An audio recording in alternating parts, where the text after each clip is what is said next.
Production is A1 over here. Hey, look at that, dude. I'm fired up. Dude, nobody told me we were going to have that much of a banger as our intro song. That's incredible. Yeah, they're taking care of us. All right, over That's here right. at Lions Collective. I'm your host, Jeff Iafredi, joined by my left and right's all messed up. Justin Rogers, of course, Colton Pouncey, Will Birchfield. We got a crew here, and we're going to be talking Detroit Lions every single Wednesday at this time, 6 p.m. weekly, to talk about, well, right now, training camp preseason, and as the season kind of continues, we'll be recapping, previewing games as well. So this is our debut episode. If you're tuning in for the first time, hit the subscribe button before you do anything, like the stream, and share it. But fellas, how are we feeling tonight? Debut episode here at Lions Collective. I'm blessed to be here, man. I'm fired up and ready to get this thing rolling. I don't know about you guys, but there's no place I'd rather be on every Wednesday from here on out at 6 o'clock than with you three talking ball. I was fairly calm, and then the music hit, and I was like, okay, here we go. So I'm at a different level all of a sudden. I imagine that's what it's like to hear a Dan Campbell speech after a game, just that intro music we just heard. So I'm fired up, man. I'm ready to go. Let's do it. That's going to be the new Ford Field intro music for games this year. It's going to be the Lions Collective countdown. Yeah, you think the intro music was good. We still got an outro. All right. So, just saying. All right. After the hour show, wait for the outro. All right. Lots to get to today, obviously. You guys were at training camp today. So I was lucky to be in attendance. It was a nice day. And you guys have been there every single day. So there's plenty of things to get to regarding that. We also have a preseason game on Friday where the Lions will face the Falcons. And we'll see if the Lions can get in the end zone more than once. So there's things to look forward to, of course, on Friday. So we'll get to that later in the show. But to kind of start off, I do want to get your guys' thoughts. You guys are the perfect people to ask this as well. Kind of like a broad overview of camp, more on the positive side, talk about surprises. We'll get into concerns as well. But just to start us off, and it doesn't really matter who goes first, we'll talk about some things that have surprised us in a positive way from so far, either from preseason or from training camp. You can go either one. Hey, Justin, you kick it off. You have the most tenure among us. Yeah. Well, let me tell you, my biggest surprise was learning Jeff was at camp today and didn't bother to say hello. Yeah. Get to hear from no. Ridiculous. Hey, we have not met face to face yet. So big blown opportunity by our host here. That's a missed assignment, dude. That's on me. That's on me. Tap the helmet. That's on me. Look, the Hall of Fame game, I think, did not give an impression of what we've seen this camp. And there's so many different directions. We could go with surprising positives, but I really want to start with the wide receivers and two in particular, and maybe the two most popular names in town. So sorry if I'm cutting the legs out from under one of you here, but Jameson Williams and Isaac Tesla. Jameson Williams is a different dude, and I've both had a hard time wrapping my head around it and explaining it to people. The transformation of this guy over the course of 2 years. 2 years ago, his first full season, I was not convinced he was ever going to figure it out. It was like the worst case of yips I've ever seen with drop passes from a NFL caliber receiver. The routes were a mess. He looked like a very incomplete player. Yeah, there's a ton of raw talent there, but raw talent doesn't work in the NFL. You need precision. Last year was a big step forward, but still, somebody asked me, could this guy be a number one? I was like, I don't think so. Not certainly not in his current form. That opinion has changed. This guy runs routes at a different caliber now. He's catching the ball away from his body. He's showing late hands. The route tree is more complete. The deep ball, obviously, speed is still there. And rough day at practice for JMO. Put a couple on the ground, but the full body of work this offseason, this training camp, has been nothing short of jaw-dropping.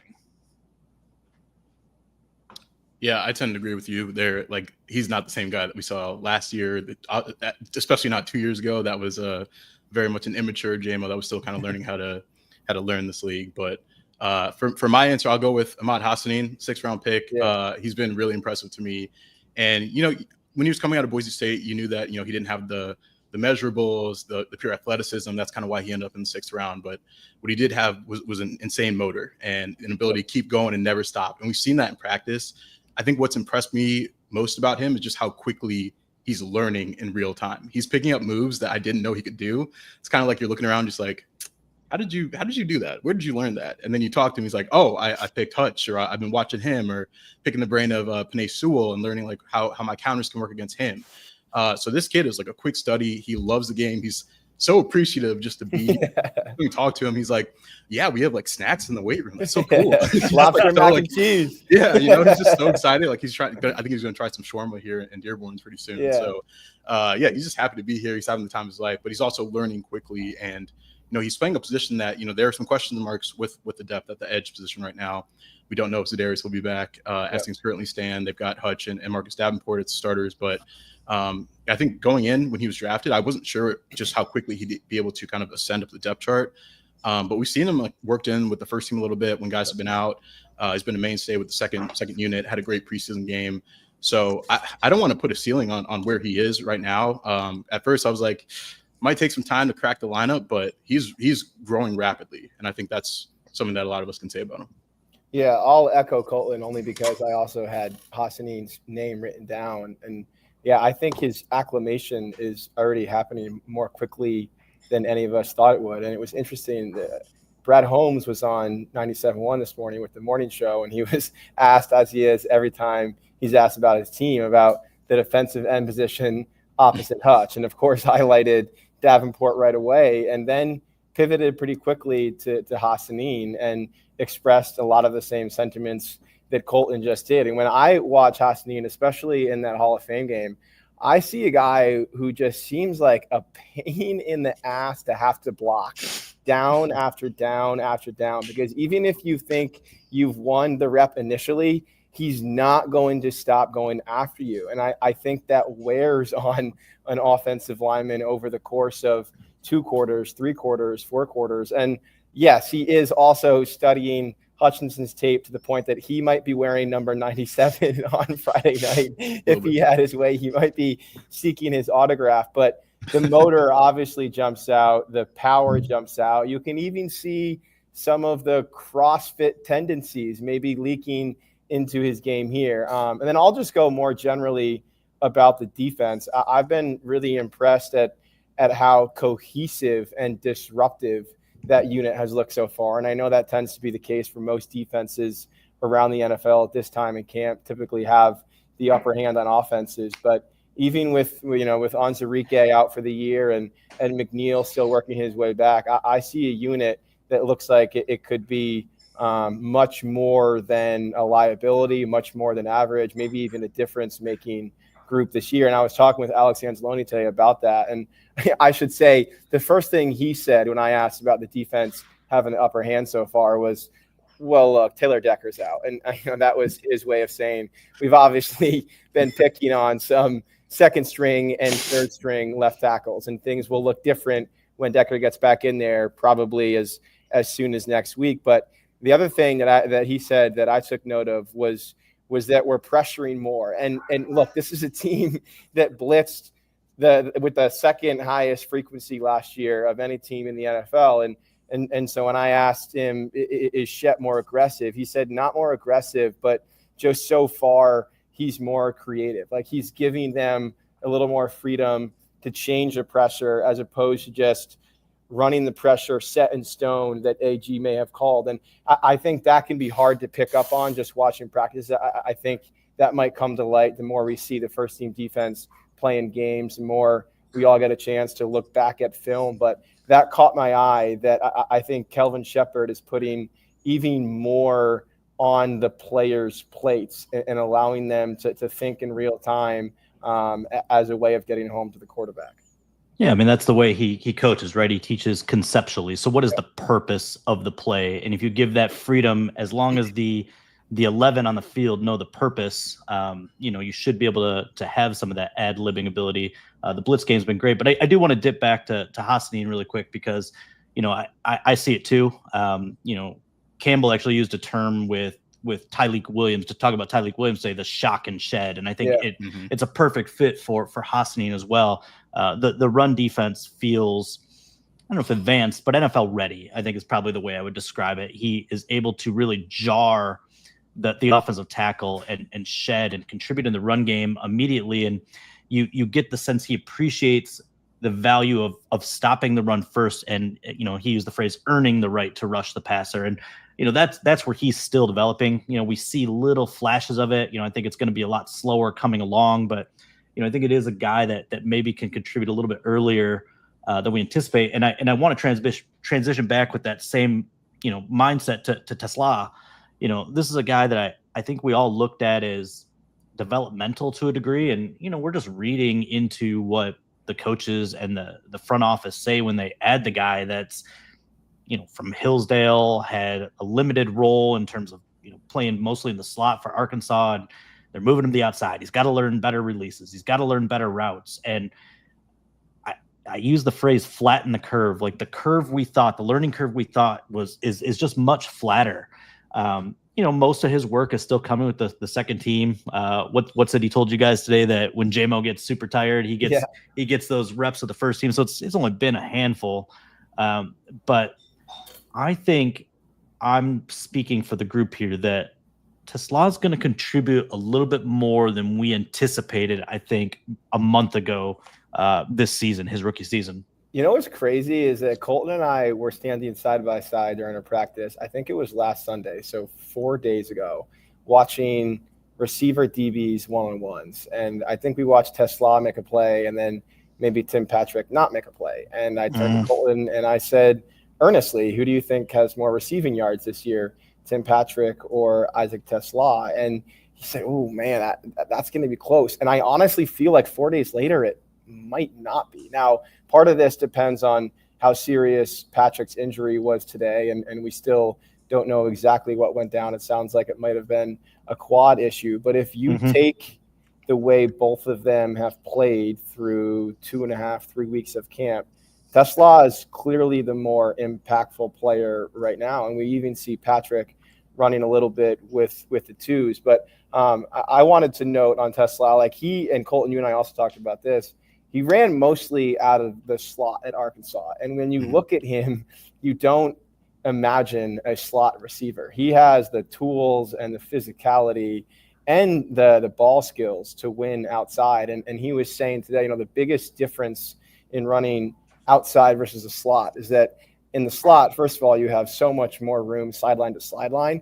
But in general, you also have so much more room off the line. You're really not getting pressed all that often in the slot. And he's learning pretty quickly, to me, it seems like, how to win while being pressed out wide. And the coaching staff has harped that to him really from the moment he arrived, and especially during camp, that he has the physicality and the strength to jam a DB before the DB jams him. And I'll go back to one more play he made, maybe the first play he made that stood out during camp was that like slot fade touchdown that was the final play of practice maybe 2 weeks ago.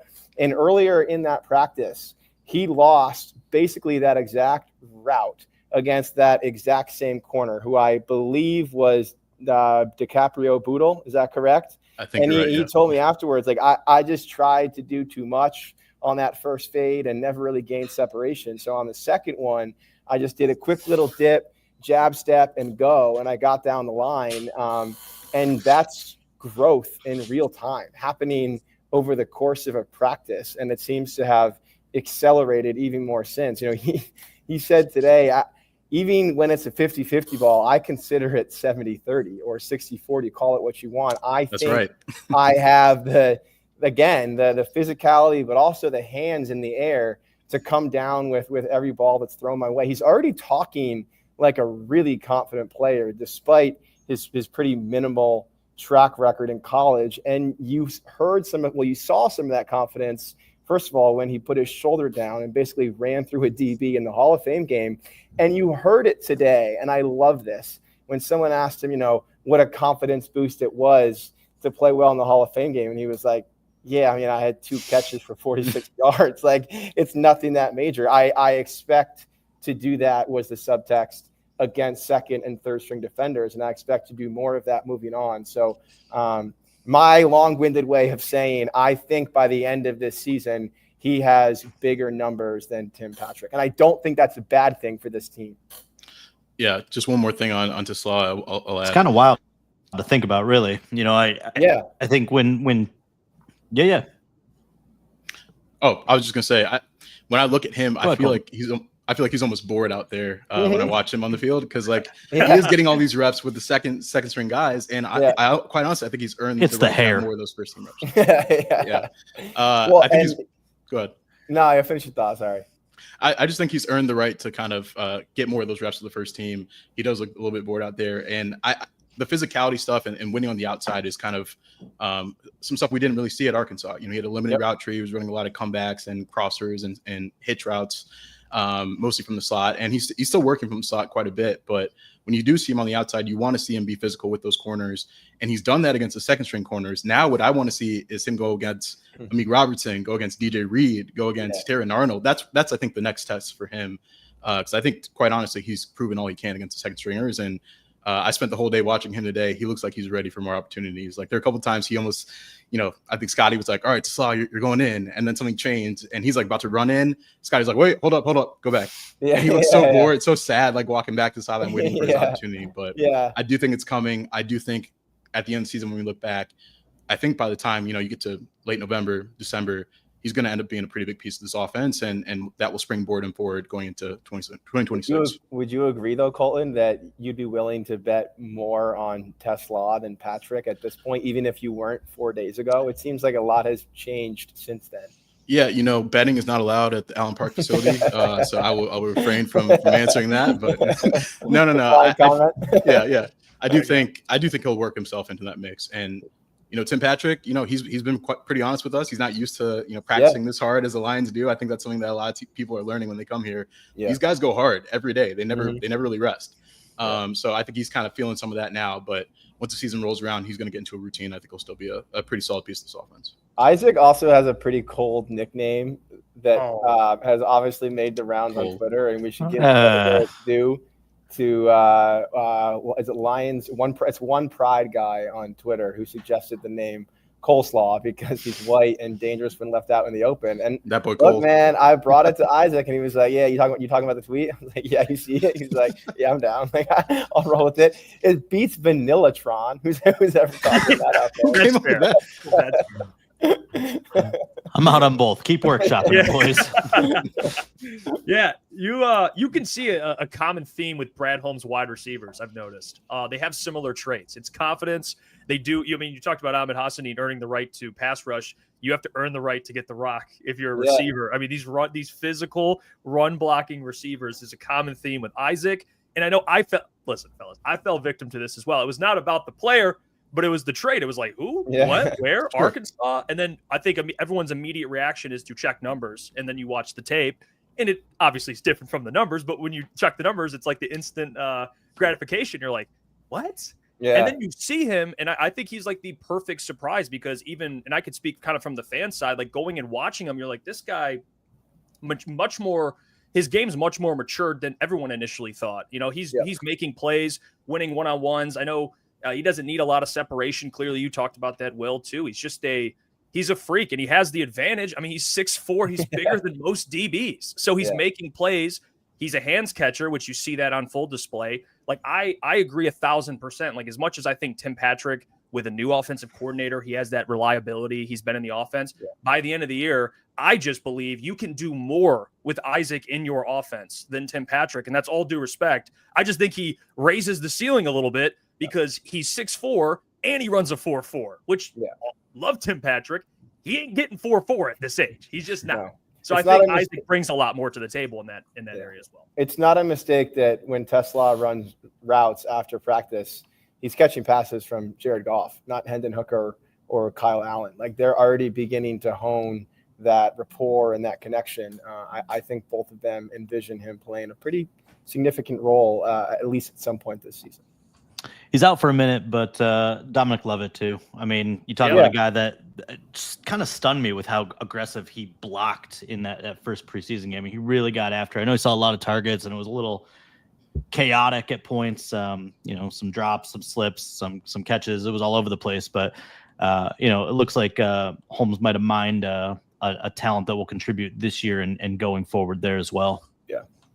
Yeah, I like Lovett a lot. I think he's an interesting player. You brought up his ability, his run blocking ability, but he's kind of that gadget guy. I don't know. I would like to ask you guys before we move on here. They have probably they probably have 6 receivers that you have to think about keeping at this point, 5-6 receivers, which is, I guess, not, you guys would know more in this area, not like them usually keeping that many receivers, but it looks like, I mean, you got to keep all these guys: Dominic Lovett, Isaac, Tim, J-Mo, Amon-Ra, and Khalif. Yeah. It feels like I've got him max at you can 6. do is 6. Yeah, I agree with Justin there. And the hard thing for me is like Jackson Meeks, undrafted free agent. Like this team rewards undrafted guys that work. Like Jackson Meeks pops out every single practice as a contested catch guy, as a special teams guy. He finds himself in the right spots.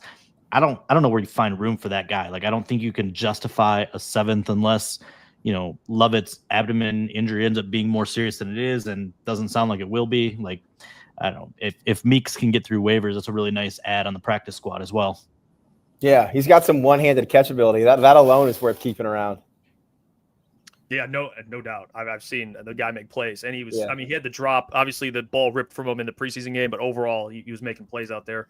I guess when it comes to the other side of it, concerns, which this has been a common theme, and I got to watch how I phrase this because I don't think it's a full concern at this point, but I think something that just stands out. You talked about the defense. It's the offense. It's the kind of the slow tick, which last year kind of similar theme, right? The first couple of weeks, that was the Tampa Bay game early on where they just didn't sniff the end zone, and they sniffed it. They just couldn't get in it. That was like the 1 for 6 red zone game. They're close. We were sniffing that thing all game long. Yeah, so they were sniffing it. They just couldn't enter the end zone, which, you know, that's a thing I guess I have to mention before people start assuming that the offense is all of a sudden bad, which is not the case. They have a ton of talent.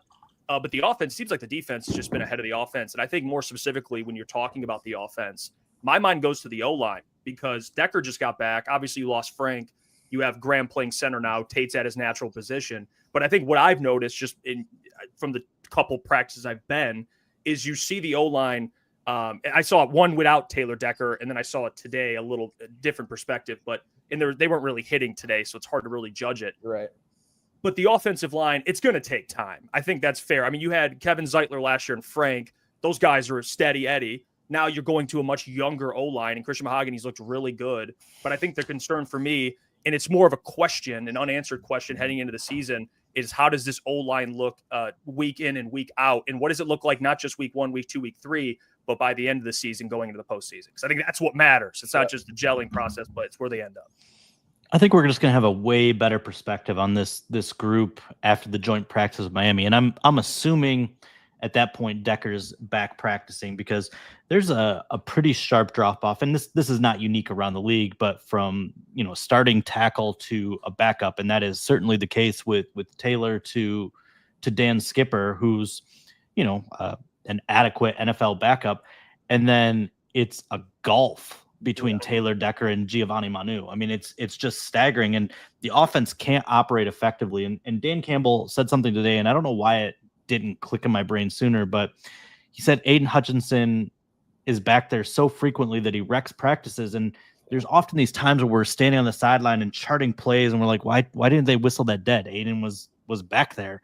It's like you can't whistle every play dead. Like you need to see how the offense operates beyond Aiden wrecking a backup offensive tackle. You just let it go and chart it somewhere else. But I don't know about you guys, but I don't feel as unsure about the interior of the offensive line as I once did. And there's absolutely some chemistry to build with Glasgow and the pups, with Mahogany and Ratledge. But I think the offensive line is going to be better than maybe we think.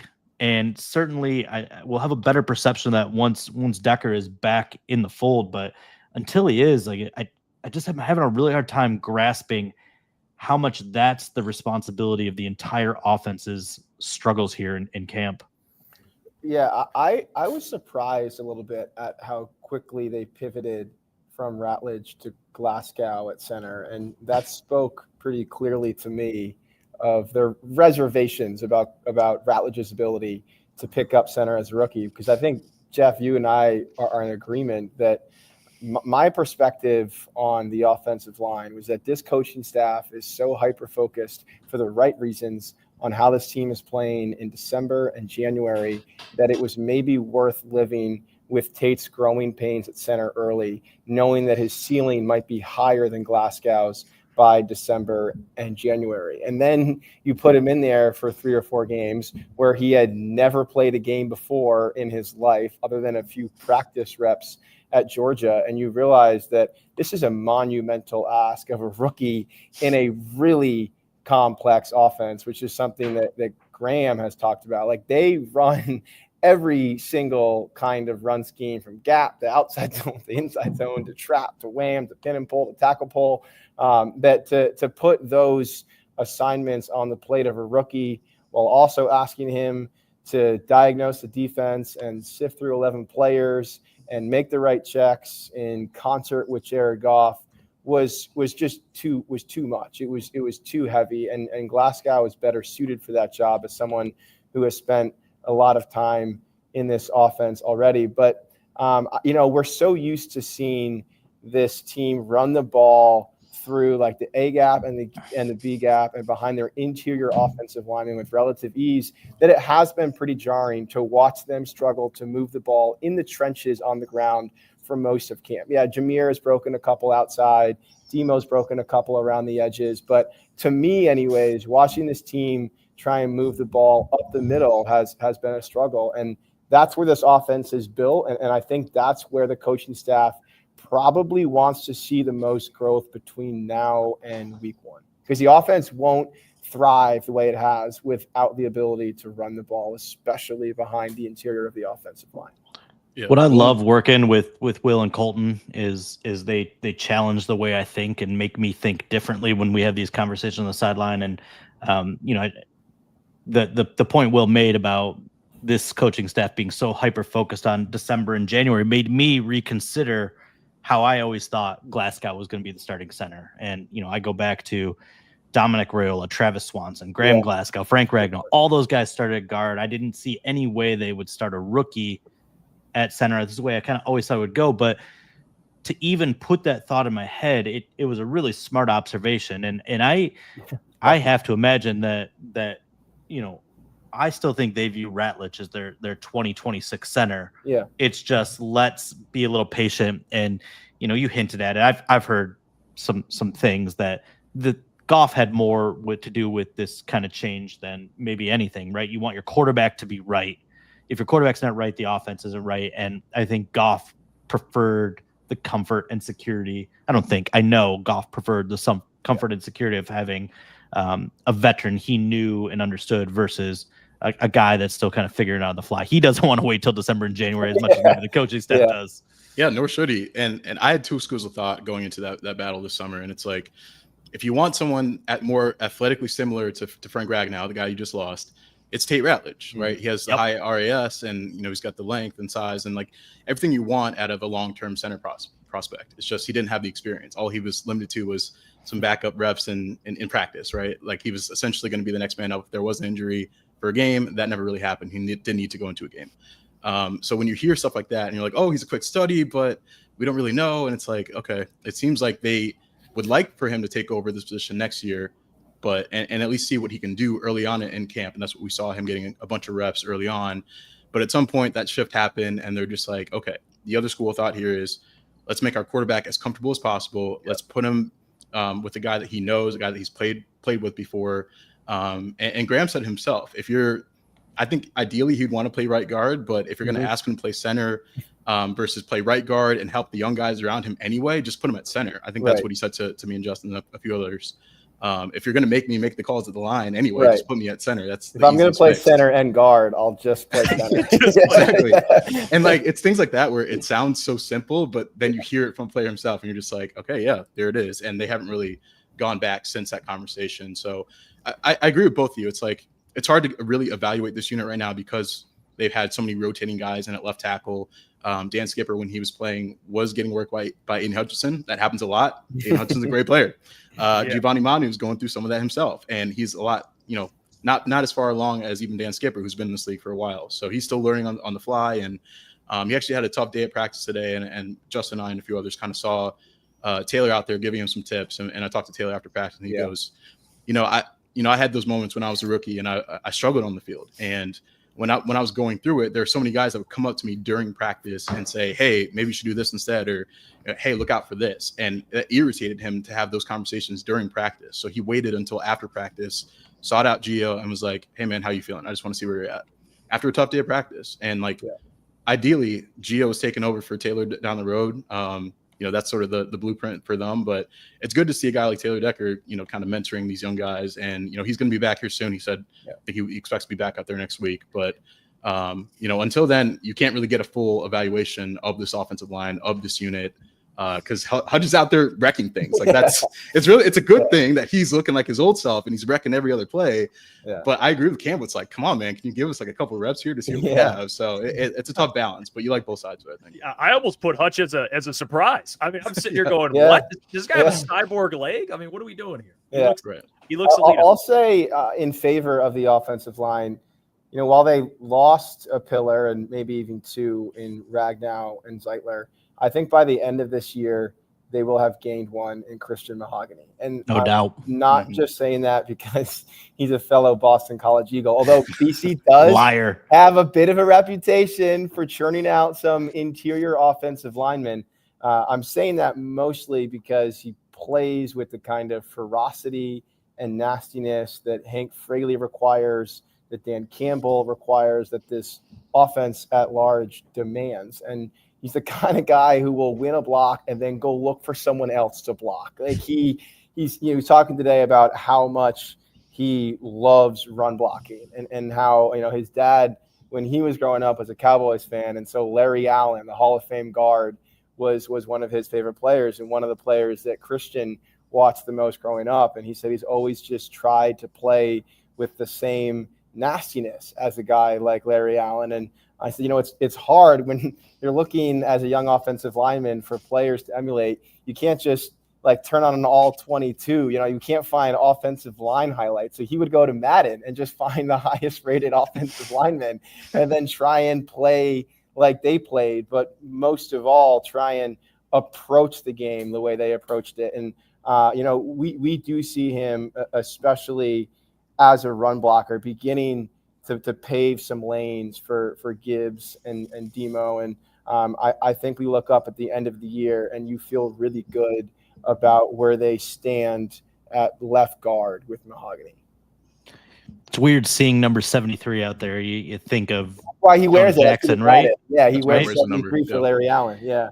Yeah. I think of Jonah Jackson and how he held that spot down for so long, but honestly, like it feels like Mahogany's ceiling is higher, and Jonah was a very good player here, but the run blocking is a different level. And I've said this a few times, a few different people. Like I feel like top 5 camp right now has been Mahogany, and we saw the 2 starts last year were great, but you run it back and you're like, all right, sample size, calm down, sample size. And Brad Holmes was saying kind of the same thing. He wasn't using the word, but he was like, hey, he's only got limited reps. We don't know. And I'm pretty sure he said it again on 97.1 today. Like we weren't sure, but there's no question he looks like a stable piece. And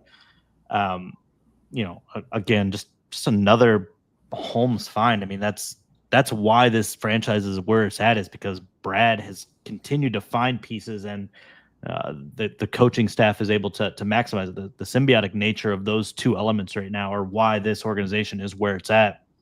Yeah, can I add one more note on Mahogany that I think the fans will really appreciate? BC, it's out of control. Tone it down a notch over there. Boston College podcast, our live stream. Most players in the NFL go home in the offseason and train wherever they're from. Very few stick around here. Penei Sewell is one who does, partly because he's from American Samoa, but also because he is it's a long flight. He has begun to root himself and his family in Detroit.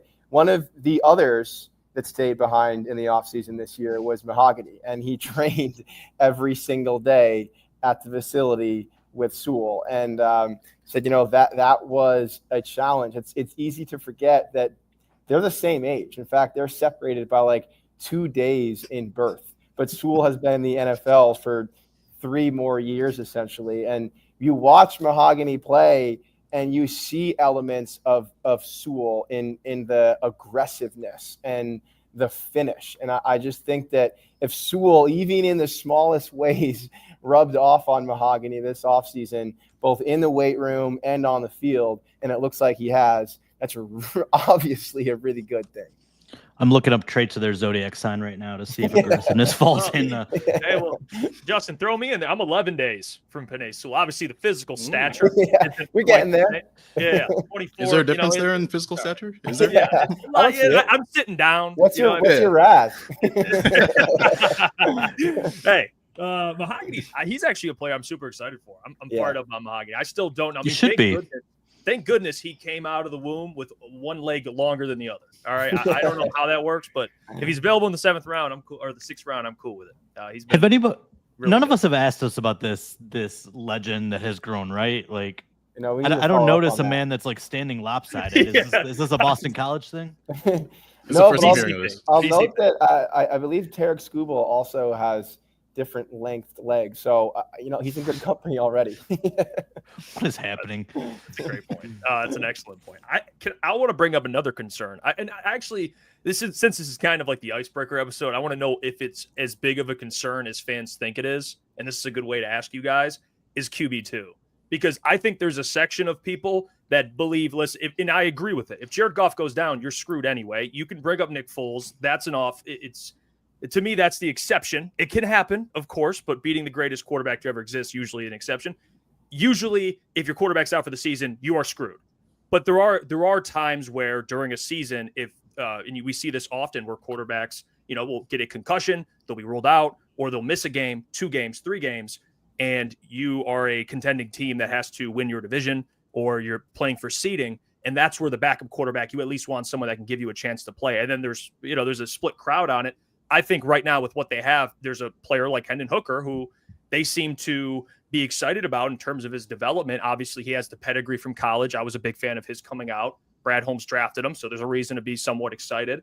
But, his rookie year, it's tough because he wasn't really participating, so you don't really look at it as a true rookie year. Last year was really his true rookie year. And then this year, after a good preseason last year, and then this year, he didn't really get a fair shake in the preseason game. He's had, and you guys would know more about his camp performance, but kind of a great camp performance. Everything from what I've heard, he's been more positive than negative. And then he didn't really get a fair shake in that first preseason game. And then Kyle Allen obviously has the 2 interceptions, which I just got to say, all due respect, Kyle Allen, I think he's a solid guy, solid QB3. But there's one fact about Kyle Allen. He has as many turnovers as touchdowns in his career. That is a fact. So we kind of know what Kyle Allen is, with all due respect. What do you guys make of that QB2 spot, and kind of, whether it's a bigger deal than people think or less of a deal? If Jamison Williams is the most improved player on the roster on the practice field, Hendon Hooker might be number 2 for me. That's awesome. And I get it. That preseason performance was junk. I know he rated a 0 out of 10. It's a fair grade. It's a harsh grade, but fair grade. Really rough preseason showing. And that's what many fans saw, and why, Twitter was a buzz with, bring back Teddy Bridgewater. I get it. I'm telling you, and I know Will and Colt will echo this. This guy has taken it to another level in his 3rd season. Last year was marred by a couple different things. His first full off season, one, the rebuild the mechanics. Anytime you overhaul something, it's going to be kind of clunky to you get it right. On top of that, he breaks or dislocates his thumb on his throwing hand. The accuracy was all over the place. In this camp, the accuracy has improved by an exponential measure. The zip on the ball is fantastic, and really, to me, the biggest upgrade with Hendon, and the biggest concern previously was his processing. And he's coming from a system people were concerned about at the half field processing at Tennessee. Totally understandable. We would laugh because he'd be in 1-on-1 drills or 7-on-7, and he would scramble. Like, you don't scramble when there's no rush, but that's just what Hendon would do, because it's where his mind was. Like, if it's not there right away, I got to run. And it's not to say he doesn't do it ever, and he did it once in the Hall of Fame game, but the rate and the frequency that it happens has plummeted. He's making that 1-2-3 read. He's finding the checkdowns far more often. He's identifying the blitzers far more often. And, it hasn't been perfect, but I mean, so much better of a camp. And and really, I mean, extend to Kyle Allen. I think Kyle Allen has been a great level of competition for him. I said the other day, like in terms of 1, 2, 3 quarterbacks, it's the best I've seen in my 14 years covering the beat. And maybe Sean Hill, Kellen Moore, second year is kind of in that conversation. But when you have quarterbacks performing at that level across the board, it makes the evaluation of the entire roster better. And so I think the Lions, despite what we saw in the Hall of Fame game, their quarterback situation backup as good as it can be, right? Is in such a good place to, one, evaluate the roster, and two, give them a chance to survive in a pinch if Goff goes down. I will say I think there's a massive disconnect between what we're reporting and what the fan base sees, because they're limited unless you're absolutely you're there for training camp. You come out to Allen Park, you can see it on a day. We're there every day, all 11 days so far, I believe, and it's like what we're seeing is completely different from what we saw in the preseason game. It's almost to a point where you're like, you're not rooting for guys because we're journalists, but like you're rooting for your own self-interest and rooting for guys to make you look smart, right? Rooting it's for like clarity. I'm writing that you guys are looking good. Kyle is ripping the ball. Hendon's processing so much better. We're writing these things, and they go out there against the Chargers in that Hall of Fame game, and it looks like the exact opposite. I get why the fan base is like, what the hell? You told us these guys are good. So like that's kind of the tough part when you're out there reporting. But like we just have to trust what we see, and we're seeing what the coaches see. And like the preseason game is a small fraction of like the evaluation process. Most of it's going to come in those daily practices, in all the charts that they're keeping track of, each throw, each read, each decision. So that's where the coaching staff is kind of tracking during this time. They're looking for that progress. And I can tell you, they've seen that from Hendon. The game is slowing down. That's something he said a couple times this offseason. I think last year was a little bit hard for him because he did have the finger injury and working on the footwork, as Justin mentioned. I almost give him a pass for that. But there was some pressure put on him. Brad told us at the owners' meetings, like, hey, Kyle's here for competition. Like, he's trying to win this job just like Hendon is. So, like, both of those guys have to perform. Not just going to hand the job to Hendon because he was a former third-round pick. That's not how it works around here. So I think you need to see some of that growth. We've seen it, in training camp, in these practices behind the scenes, and he does look a lot better than he did a year ago. But at the same time, when you see him out there in these games, I think some of that matters, at least to the fan base, to say like, hey, can we see some progress here? I know you guys are seeing it, but like, I'd love to see some myself. Let's get a little bit of action here. I understand that side of it as well, but Hendon's going to get the opportunity against the Falcons. I know that the Lions tend to alternate these quarterbacks. So Kyle got the start against the Chargers. Hendon will get the start against the Falcons. I would like to see him get an extended run, maybe even into the second half. I'm not sure if that's going to happen, but I think at this point, what Kyle is. Like, he's a veteran. He's been in this league for a while. They've never really given Hendon that opportunity to kind of get off the leash there. And that's been, 2 years into this. I won't count his first year because he was injured, but 2 years now of that happening. And it's like, at some point, you need to get an evaluation of this guy, hopefully before he turns 30, which is coming up here. But we'll see. Yeah, it's October, right? October birthday. He's actually the same age as Sewell and Maher. I'll echo what Colton said, and Jeff, what you were suggesting, which is that like your evaluation of Kyle Allen isn't going to change based on his preseason performance, but your outlook on Hooker very well might. And I'm not telling Dan or anyone how to do their job, but I would give him more than 2 quarters of action on Friday night. I'd play him 3. Heck, I'd play him 4 and see what it looks like, and more importantly, see what he looks like after it. Like, what kind of growth does that allow him to make? But the other reason that I think the conversation about QB2 is overblown is that Jared Goff hasn't missed a game in 3 seasons. Like, hopefully, as Brad Holmes said this morning, we never see Hendon play. He's like, I don't want to see him play. I drafted him. I don't want to see him play. And given Jared's durability, which I do think is an attribute, I do think that's a skill. It's not just good fortune.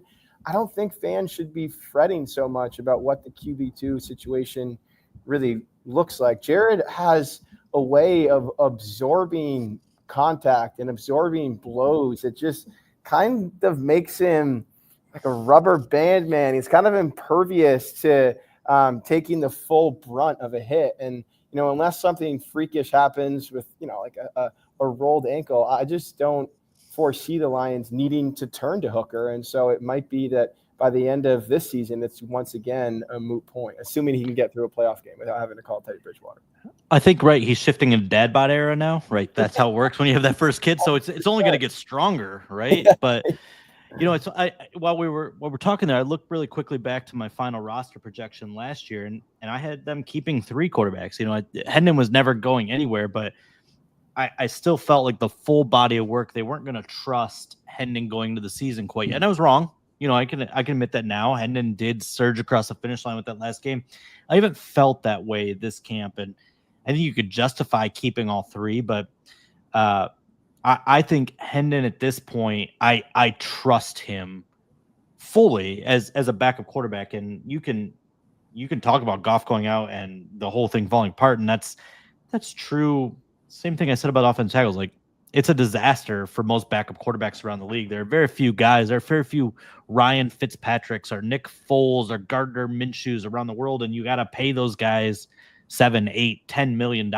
But I feel very good about Hendon stepping in and kind of filling the void in, whether it's a series or a half, or even, I think you could game plan around him and start and survive with Hendon Hooker more so than certainly a year ago.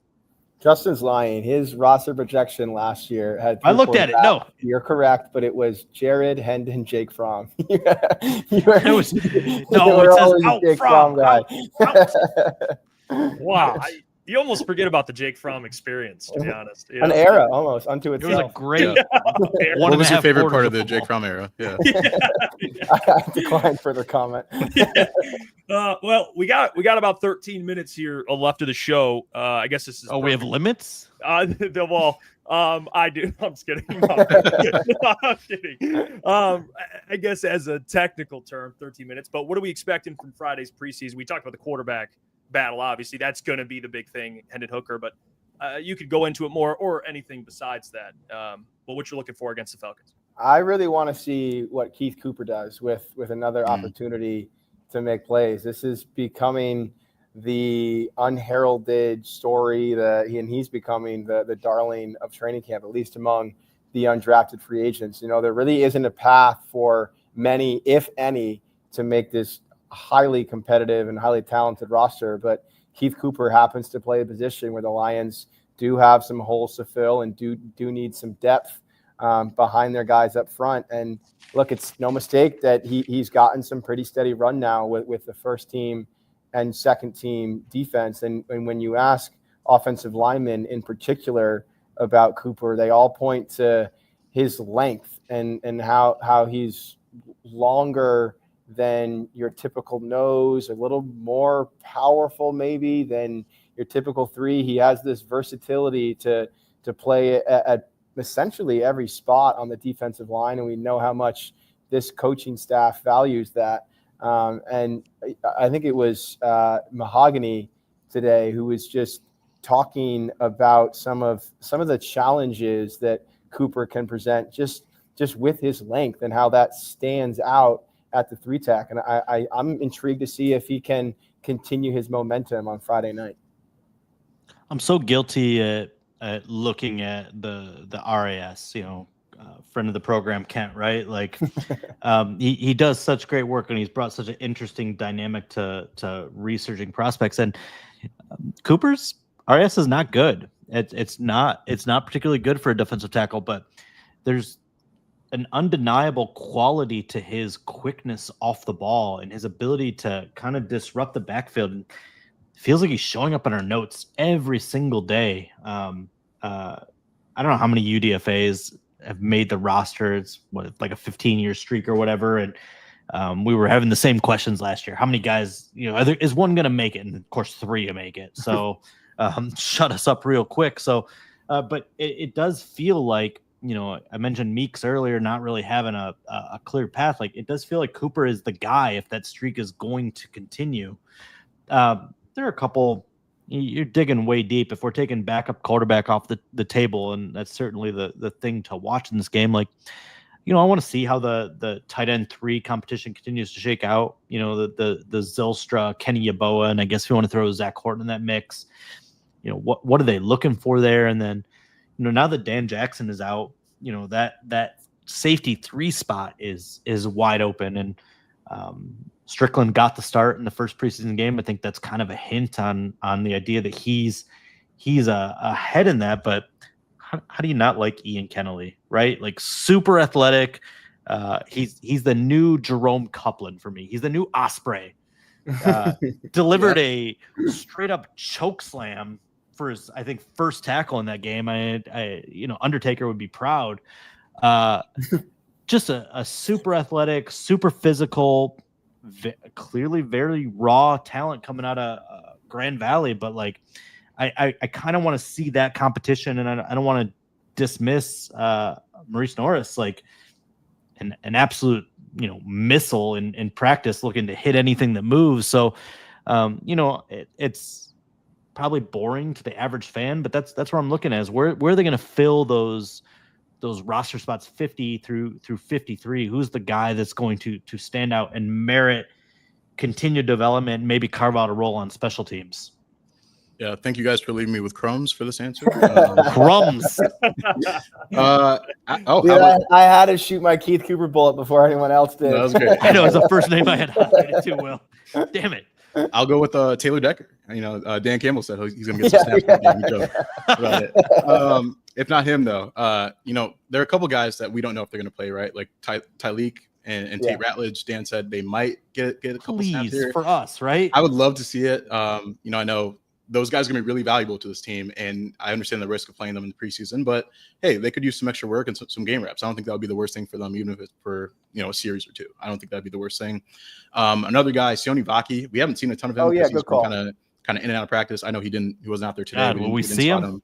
Yeah. Well, he told Ben Raven at M Live the other day that he's playing that game, he's excited, and then he doesn't show up for practice today, and we don't see him. So it's like kind of some unknowns there. If he does play, I'm super excited to see him, because I think he's looked great in every opportunity he's gotten on the field. Showed some explosiveness and burst, running between the tackles, which I think was always a thing for him. He just didn't play running back a lot in college. I think he played receiver in high school, so he looks like more of a natural receiver out of the backfield when you watch that. And then even in practice, you see him and Gibbs sometimes split some reps with the receivers sometimes. But I would love to see him get an extended run at running back. I know Craig usually plays some of these games, but if they can find some reps for Sione, he's feeling good enough to go. Would love to see him as well. But, I agree. Keith Cooper's looked awesome. Every time I look at him, he's flashing. He's, beating someone with the bull rush and one-on-ones. Like, I'm really excited about him. And I think if there is a UDFA that's going to make this roster, it's probably going to be him. It's just a matter of, can you make the numbers work? They got some injuries they got to kind of figure out here before things get going. But, I look at this roster. I love their 2025 draft class. I think a lot of these guys are going to contribute right away. Obviously, the two guys in the trenches. We talked about Tasla probably working his way in by the end of the year. Miles Frazier, whenever he gets healthy, I think he's a long-term piece at guard, kind of like Christian Mahogany coming out in the same mold. And then even Dominic Lovett, when he gets healthy, we'll see if he has enough time to come back and keep impressing. But he's looked really sharp to me. So I think the rookie class and even the UDFAs they brought in have really helped this group so far. I do not want to see Craig Reynolds this game, and not because. Like, he's looked really good in camp, and he looked really good in the preseason. I don't need to see any more Craig Reynolds. He's established. It's great. Good job. Take a seat. Enjoy being on the 53-man roster. Like, I really do hope we get to see Vaki, because, he's interesting. And it's such a cliche in our industry, this whole first year to second year jump. But, like, that is true in any profession. Think about your first year as a reporter versus your second year reporter. There is no jump like that. I mean, think about how good this show is going to be in season 2, baby. Oh, why wait for season 2? How about episode 2? Come on. Right. Games. But it's crazy how much you take that time in that first year to kind of figure things out and make sure you're just doing the little things right and paying attention. And like the confidence you have in year 2, there's never a jump that compares to that. So I'm absolutely excited. And I know we got a BC hour in here. I hate that we're not going to get to see Ennis. I hate it. And again, we're not fans, but like you experience an empathy and a connection with these guys, and like you feel that kid's pain. You knew he was fighting through something. And I really wanted to see, after the OTAs that he had, the the momentum that he had, the excitement that he had at himself, the confidence he had himself. I wanted to see what that looked like in the preseason because it really looked like he was lined up to be CB3. And who knows when we'll see him again? I don't know right now if it'll even be in 2025, and that's just it's a little sad. Yeah. Hey, 2 more names to add to this conversation. Do it. Has admittedly extended longer than I definitely We got thought. 4 minutes and 41 seconds. There are 2 recent-ish draft picks who, depending on your perspective, might be on the wrong side of the roster bubble right now. Both of whom will likely play on Friday night. One of whom might depend on an injury that may or may not have happened. But Broderick Martin, who was absent today, correct? 2 days in a row. I would guess he's not playing, but I mean. So let's assume he doesn't play. Tells you where he's at, where we didn't ask about him, Will. Yeah, the point remains he needs to now win his roster spot back. I think he if camp ended tomorrow, he wouldn't make this team. And Colby Sorsdahl is also on the bubble and probably the wrong side of it, given some of the offensive line depth they've begun to accumulate. And he will be out there on Friday. And not that these preseason games are the be-all, end-alls, but he needs to start stacking some better performances and better showings to put himself on better ground as we approach cut day. And, dude, look, we know how loath Brad Holmes is to cut his own guys, especially his drafted guys, as are most GMs, but it feels especially true with Brad. And that tells you how much those guys have probably underachieved by his expectations. And as much as Broderick especially was viewed as a project, he really just hasn't developed the way that anyone would have liked or the way that they imagined. So those 2 guys are squarely, to me right now, on the chopping block of the 53-man. Colby might play all 5 positions in this game, guys. I'm not gonna lie. That guy is everywhere now, and he had a great preseason debut. Really, and I get it. You're going against other guys that are going to be off rosters here in 2 or 3 weeks, but you nailed it, right? Like the depth of the interior, if you want to go way back to our first segment, like it's been a surprise. I think Coyote has been excellent. I think he is the front runner as the first guard off the bench. I think Moody has been very good, and he's kind of on that fringe and maybe just slightly outside looking in. So I don't know where you find room for Colby, but he certainly stayed in an early case in that Hall of Fame game with a really, really great game at guard. He stepped back in at tackle when they're down to, I don't know, like their 7th and 8th tackle right now. And it took 2 snaps, I think, in OTAs. So let's get him in. Let's Shane Halter this thing. Let's do all 5 positions in one game. Let's do it in one series. Yeah, I like it. Rotate every play. Hey, Justin, you brought up Coyote because you did. You have to regale our audience with the compliment. Well, you were there for it. I didn't hear it, but you have to regale our listeners with the compliment that he paid Colton today. Or was this a one-on-one compliment? There are a few witnesses. Hit us. I was just minding my own business, waiting for some guys to walk off the field. And Coyote's like walking past me, stops, then makes a beeline right over to me and a few other people. And he like looks me up and down, like sizes me up. And he goes, "You been lifting, man?" Let's go. I've trimmed a little weight this offseason. I'm feeling good. I'm glad he noticed. It's about time is what I tweeted. He was like, I also stayed home and trained with Panay and Mahogany all offseason. Right. I was lucky in the facility too. Hockey. and then right after that, he said, "Put me on your roster projection." I said, "Okay." No, this is where Colton and I get to brag, and I'm gonna point to Colton right here because Colton was an inspiration for me. We get to be fat pieces. What can we say on the show? You know what I'm saying? Like we get out of control with our health on this. It's a long hours on this job, right? Like all the food, right? Mm-hmm. Colton started grinding, started to lose some weight, and I stepped on the scale after my birthday. I was like, you're gross.